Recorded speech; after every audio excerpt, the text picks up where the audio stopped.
Hello ನಮಸ್ಕಾರ. ಇದು ಅತ್ತೆ ಸೊಸೆ ಕೈ ರುಚಿಯ ಕಾರ್ಯಕ್ರಮ. ಇವತ್ತು ತಂಬಿಟ್ಟು ಮಾಡೋ ಪ್ರಾಸೆಸ್ನ ಹೇಳ್ಕೊಡ್ತಾ ಇದ್ದೀನಿ. 1 kg ಅಕ್ಕಿಯನ್ನು 6 ರಿಂದ 8 ಗಂಟೆ ನೆನೆಸಿ ಈ ರೀತಿ ಬಸಿ ಹಾಕ್ಕೋಬೇಕು. ಕೊಬ್ಬರಿಯನ್ನು ಅರ್ಧ ಗಿಟ್ಕು ಒಣಕೊಬ್ಬರಿಯನ್ನು ಈ ಥರ ಸಣ್ಣಕ್ಕೆ ಹೆಚ್ಕೊಂಡು ಚೂರು ಬೆಚ್ಚಗೆ ಮಾಡಿಕೊಂಡು ಈ ಥರ ಹಾಕ್ಕೋಬೇಕು.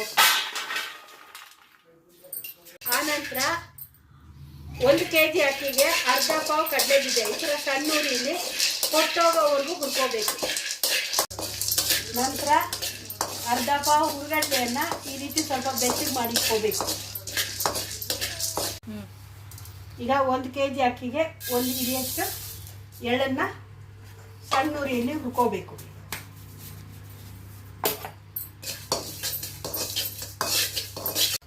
ಈಗ ಬಸಿ ಹಾಕಿದ ಅಕ್ಕಿಯನ್ನು ಈ ರೀತಿ ಮಿಕ್ಸಿ ಮಾಡಿಕೊಂಡು ಆ ರೀತಿ ನುಣ್ಣಗೆ ಜಲ್ಡಿ ಇಟ್ಕೋಬೇಕು. ನುಣ್ಣಗೆ ಇರಬೇಕಿತ್ತು, ಆ ರೀತಿ ಜಲ್ಡಿ ಇಟ್ಕೋಬೇಕು.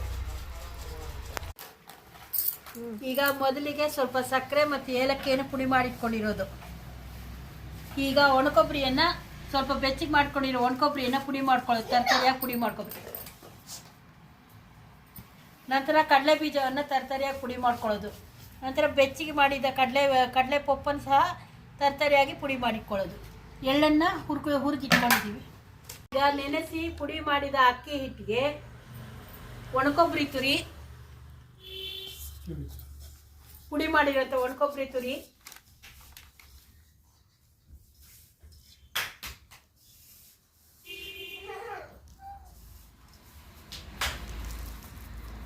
ಕಡಲೆ ಬೀಜವನ್ನು ತರಕಾರಿಯಾಗಿ ಮಾಡಿರೋಂಥ ಕಡಲೆ ಬೀಜದ ಪುಡಿ,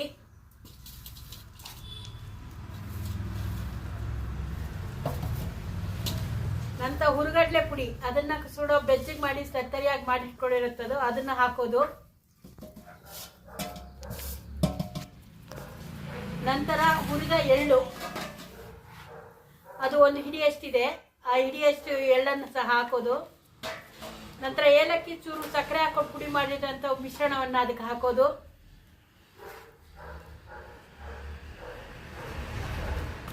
ಅದನ್ನು ಕ್ಲೀನಾಗಿ ಈಗ ಅಕ್ಕಿ ಹಿಟ್ಟಿನೊಂದಿಗೆ ಕ್ಲೀನಾಗಿ ಮಿಕ್ಸ್ ಮಾಡೋದು. 2 ಕೈಯಲ್ಲಿ ಕ್ಲೀನಾಗಿ ಮಿಕ್ಸ್ ಮಾಡಬೇಕು. ಅದು ಕ್ಲೀನಾಗಿ ಎಲ್ಲವನ್ನು ಬೆರೆತ್ಕೊಳ್ಳೋ ಥರ ಕ್ಲೀನಾಗಿ ಮಿಕ್ಸ್ ಮಾಡಬೇಕು.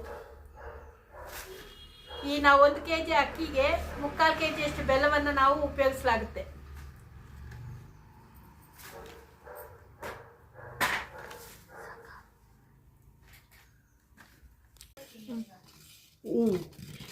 ನೋಡಿ, ಈ ರೀತಿ ಎಲ್ಲ ಬೆಲ್ಲ ಎಲ್ಲ ಕರಗಿದೆ. ಇದು ಕರಗಿ ಇನ್ನೊಂಚೂರು ಪಾಕ ಬರಬೇಕು. ಪಾಕ ಬಂದು ಎಳೆ ಪಾಕ ಬಂದಾಗ ತುಪ್ಪವನ್ನು ಹಾಕಬೇಕಾಗುತ್ತೆ. ನೋಡಿ, ಈ ರೀತಿ ಎಲ್ಲ ಕರಗಬೇಕು. ಬೆಲ್ಲ ಚೆನ್ನಾಗಿ ಕರಗಬೇಕು. ನೋಡಿ, 1 kgಗೆ 3/4 kg ಅಷ್ಟು ಬೆಲ್ಲವನ್ನು ಹಾಕಿ ಈ ರೀತಿ ಕರಗಿಸ್ಕೊಂಡಿರ್ಬೇಕು. ಇದು ಎಳೆ ಪಾಕ ಬರಬೇಕು. ನೋಡಿ, ಈಗ ಎಳೆ ಪಾಕ ಬಂದಿದೆ. ನೋಡಿ, ಈ ಥರ ದಾರದ ಥರ ಉದ್ದಕ್ಕೆ ಬರಬೇಕು. ಆ ಟೈಮಲ್ಲಿ ತುಪ್ಪವನ್ನು ಹಾಕ್ಕೋಬೇಕು. ಒಂದು ಸ್ವಲ್ಪ ತುಪ್ಪವನ್ನು ಹಾಕ್ಕೊಂಡ ನಂತರ ಆ ಅಕ್ಕಿ ಹಿಟ್ಟಿಗೆ ಹುರ್ಕಡ್ಲೆ ಪುಡಿ, ಕಡಲೆ ಬೀಜದ ಪುಡಿ, ಒಣಕೊಬ್ಬರಿ ಪುಡಿ ಮತ್ತು ಏಲಕ್ಕಿ ಎಲ್ಲ ಹಾಕಿ ಮಿಶ್ರ ಮಾಡ್ತೀವಲ್ಲ, ಅದನ್ನು ಸ್ವಲ್ಪವಾಗಿ ಹಾಕ್ಕೊಂಡು ಸ್ವಲ್ಪ ಹಾಕಿದಾಗ ಏನಾಗುತ್ತೆ, ಆ ಹಿಟ್ಟು ಪಾಕದಲ್ಲಿ ಮುಳುಗಬೇಕು. ನೋಡಿ, ಮುಳುಗ್ತಾ ಇದೆ. ನೋಡಿ, ಅಂಥ ಸಂದರ್ಭದಲ್ಲಿ ಆ ಪುಡಿಯನ್ನು ಹಾಕಿ ನಾವು ಕರಗಿಸ್ಬೇಕು.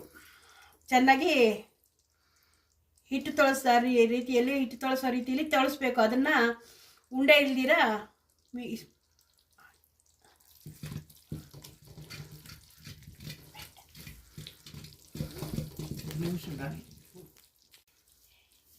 ಈಗ ಸ್ವಲ್ಪವಾಗಿ ಹಿಟ್ಟನ್ನು ಹಾಕ್ತೆ ಗಂಟಿಲ್ದ ರೀತಿಯಲ್ಲಿ ಈ ರೀತಿ ಹಿಟ್ಟನ್ನು ತೊಳಸೋ ರೀತಿಯಲ್ಲಿ ಚೆನ್ನಾಗಿ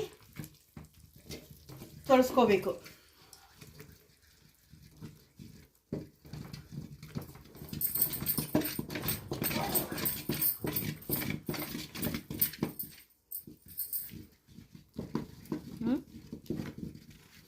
ನೋಡಿ, ಈಗ ತಂಬಿಟ್ಟು ರೆಡಿಯಾಗಿದೆ. ಅನ್ನೋದಕ್ಕೆ ಉದಾಹರಣೆ ನೋಡಿ, ಈ ಥರ ಉಂಡೆ ಬರಬೇಕು. ಈ ರೀತಿ ಉಂಡೆ ಬಂದರೆ ತಂಬಿಟ್ಟು ರೆಡಿಯಾಗಿದೆ ಅಂತೇಳಿ. ಈ ದೇವಿ ಪ್ರಿಯವಾದ ತಂಬಿಟ್ಟು ರೆಡಿಯಾಗಿದೆ. ಮಾಡಿದಂಥ ದೀಪಗಳು, ಆ ತಂಬಿಟ್ಟು ಮಾಡಿದ್ರಲ್ಲ ಅದ್ರಲ್ಲಿ ಮಾಡಿದಂಥ ದೀಪಗಳು.